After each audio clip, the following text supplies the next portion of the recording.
సంబరం ఎక్స్పర్ట్ల ప్రేక్షకులకి స్వాగతం.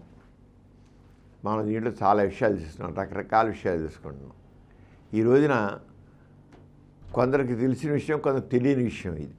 ఇదేంటంటే మరి పెళ్ళిళ్ళలో ఖర్చు ఎంత పెట్టవచ్చు, పెళ్ళి ఖర్చు ఎంత పెట్టవచ్చు, పెళ్ళిలో భోజనాలు ఎంతమంది పెట్టవచ్చు,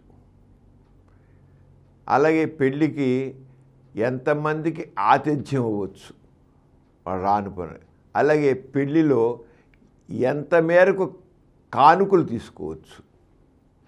అంతేగాని కానుకలు ఇస్తే అలా ఒకవేళ అమ్మాయి తరపు వాళ్ళు అమ్మాయి కానుకలు, అబ్బాయి కానుకలు వాళ్ళు ఇచ్చారనుకోండి, ఈ కానుకలు ఎంత ఖరీదైనవి ఇవ్వచ్చు, ఎంత ఇవ్వచ్చు. అమ్మాయి తరపు వాళ్ళు ఎక్కువ కానుకలు ఇచ్చారనుకోండి, ఇంత ఖరీదైన కానుకలు ఎందుకు ఇచ్చారు, ఇదే చట్ట ప్రకారం నేరం అని అంటే ఆశ్చర్యం వేయచ్చు మీకు. మా అమ్మాయికి ఇచ్చుకున్నామండి, మా ఓడికి మా బొరుడికి ఇచ్చుకున్నామండి అంటే కుదరదు. చట్టం ఉందండి దానికి. ఊరేంపులో ఇంతమందే పాల్గొవాలి, పెళ్లి ఊరేంపులో భోజనాలకి ఇంతమందికే పిలవాలి,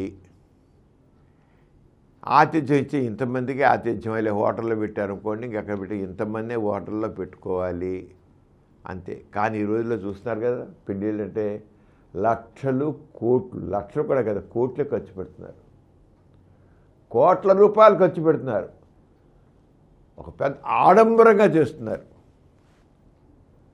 కొంతమంది అయితే మాకు మీరు కట్నం అవసరం లేదండి, కానీ మీ అమ్మాయి పెళ్ళి మాత్రం ఇంత అట్టహాసంగా చేయాలండి అంటున్నారు. పెద్ద ఫంక్షన్ హాల్లో చేయాలండి, ఏదో పెద్ద హోటల్లో చేయాలండి, మా వాళ్ళని ఇంతమంది పిలిచి ఆ హోటల్లో 5 స్టార్ హోటల్లో ఇంతమంది పిలిచి ఇన్ని వందల మందికి మీరు ఆతిథ్యం ఇవ్వాలండి, మీరు మాకేం కట్నం అవసరంలా, మేము మా అబ్బాయికి పెళ్ళి మాత్రం ఇది అట్టహాసంగా జరగాలి అని పెళ్లి కూతురు వాళ్ళు చెబుతున్నారు. మా కట్నం అవసరం లేదు, కానీ మీరు ఈ పెళ్ళి దుబాయ్లో చేయాలండి, ఈ పెళ్ళి సింగపూర్లో చేయాలండి, ఈ రానిపోయిన అందరికి ఫ్లైట్ ఛార్జెస్ మీరు పెట్టుకోవాలి, హోటల్ ఛార్జెస్ మీరు పెట్టుకోవాలి, అన్నీ మీరు పెట్టుకోవాలి. ఇలా ఉంటుంది. దీనికి దాన్ని నిరోధించడానికి చట్టం తెలుసా మీకు?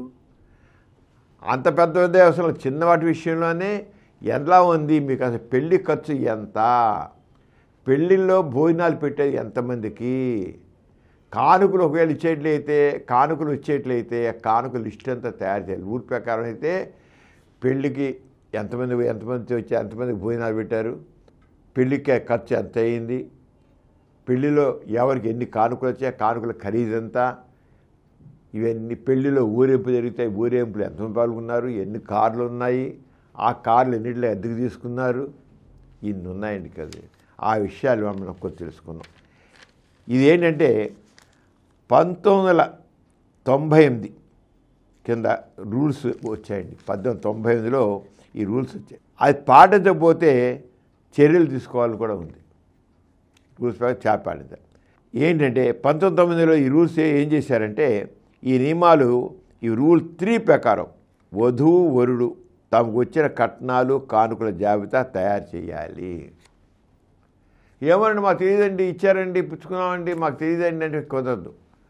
వరుడు వధువు తమకు వచ్చిన కట్నాలు కానుకల జాబితాలో తయారు చేయాలి. ప్రతి కానుక మీద అదేమిటనే వివరం, ఎవరిచ్చారు, వధువులతో వారికి బంధుత్వం ఏమిటనే కూడా తెలపాలి.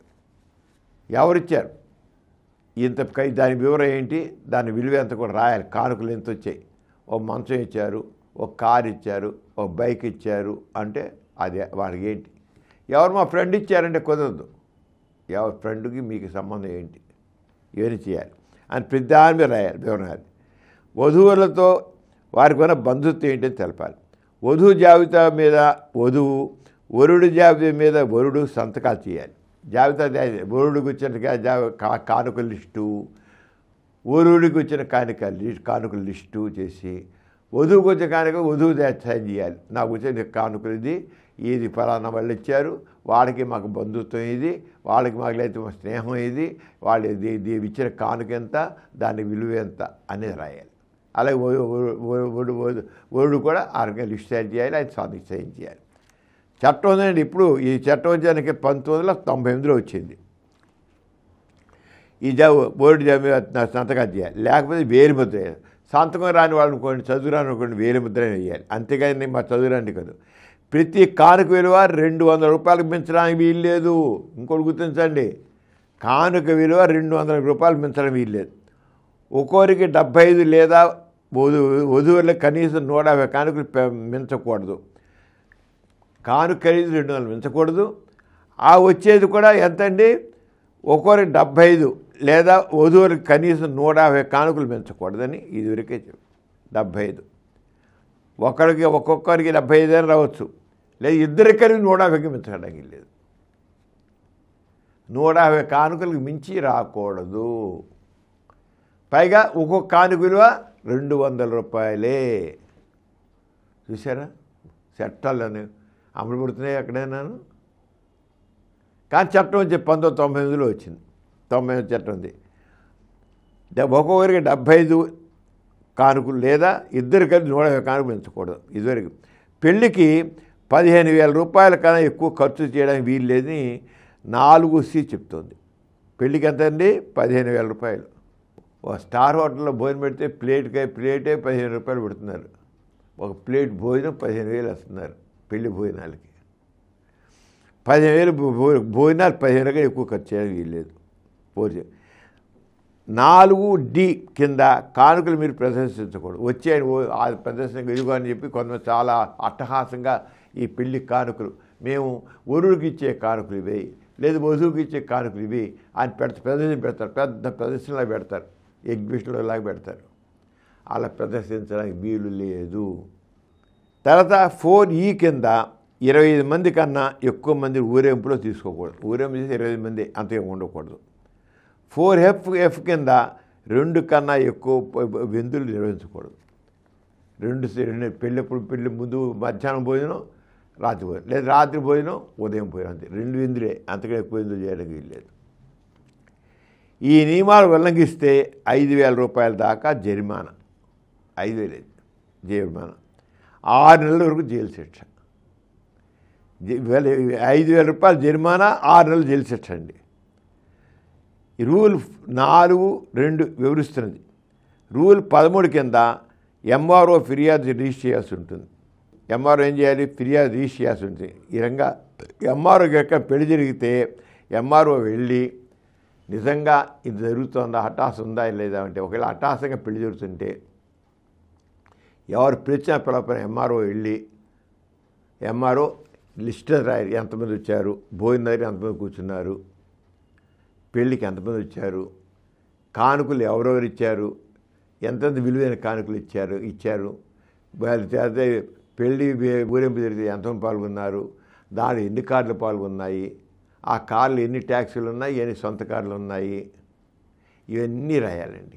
విందు భోజనానికి ఎంతమంది కూర్చున్నారు, ఆ దాంట్లో ఏం పెట్టారు, దాని విలువ ఎంత ఉంటుంది, కానుకల విలువ ఎంత ఉంటుంది, ఇవన్నీ కూర్చొని రాసే హక్కు ఉంది ప్రభుత్వ చట్టం ప్రకారంగా. నువ్వు ఎందుకు వచ్చావయా, MRO ఎందుకు వచ్చావు నువ్వు, ఏంటి రాయడం ఏంటి, లిస్ట్ అంతా రాయడం ఏంటి, మేము నేరం చేసిన వాళ్ళు లేక మమ్మల్ని లిస్ట్ రాస్తున్నాం ఏంటండి, నేరమే చట్టం ప్రకారంగా. ఏం చట్టం ప్రకారంగా, 1998 రూల్స్ ప్రకారంగా ఇంత ఇలా ఉందండి ఈ రంగాను. అంచేత అయితే ఇవన్నీ కూడా కోరలు లేని చట్టాలు చూస్తాం కదండి. ఇప్పుడు దీని ప్రకారం చూస్తే 15,000 కంటే పెళ్లి చేయకపోతే 15,000 కంటే ఎక్కువ ఉండడానికి వీల్లేదన్నారు. పెళ్ళికి 15,000 రూపాయలు ఖర్చు కంటే ఎక్కువ చేయడానికి వీల్లేదు. అసలు ఇలాంటి చట్టాలు ఎందుకు చేస్తారో, ఏం చేస్తారో, చేస్తే ఒక్కడైనా అమలు పరుస్తున్నారా? మనం చూస్తే ఎంత అట్టహాసంగా లక్షలు కన్నా ఖర్చు అవుతున్నారు, లేదా కోట్లు ఖర్చు పెడుతున్నారు పెళ్ళి అట్టహాసంగా. ఒక ఫంక్షన్ హాల్ తీసుకుంటే 15,000 ఏంటండి బాబు, ఫంక్షన్ హాల్ ఒక్కోదానికి 10 లక్షలు, 15 లక్షలు, 20 లక్షలు ఫంక్షన్ హాల్ తీసుకునేది. ఒక ఫంక్షన్ హాల్కి ఎంత ఖర్చు అవుతుంది, 15,000 ఏమో అసలు పెళ్లి ఖర్చు మొత్తం అంటేను. అంచేత అవి అపహాస్యం చేసేది అంతాను. కానీ ఇదంతా ఇలాంటి చట్టాలు ఉన్నాయి, ఆ చట్టాల గురించి తెలుసుకొని చేసాము. మరి ఇలాంటి తెలుసుకో చట్టాల్లో కొన్ని అపహాస్యమైన చట్టాలు ఎలా ఉంటాయని మరి తెలుసుకోవడానికి ఇది చెప్పాను మీకు. తర్వాత మరి కొన్ని విషయాలతో నెక్స్ట్ ఎపిసోడ్లో కలుస్తాం. అంత సెలవు, మరి నమస్కారం. ఈ కార్యక్రమం మీకు ఎంతో నచ్చింది కదా. ఇటువంటి మరిన్ని వీడియోల కోసం అనతి కాలంలోనే 20 కోట్లకు పైగా వ్యూస్ సాధించిన సమరం ఛానల్ సమర్పించు సమరం ఎక్స్పర్ట్ల ఛానల్కు సబ్స్క్రైబ్ చేయండి, లైక్ చేయండి, మీ ఫ్రెండ్స్కి షేర్ చేయండి. అలాగే ప్రక్కనున్న గంట సింబల్ని ప్రెస్ చేయడం మర్చిపోకండి.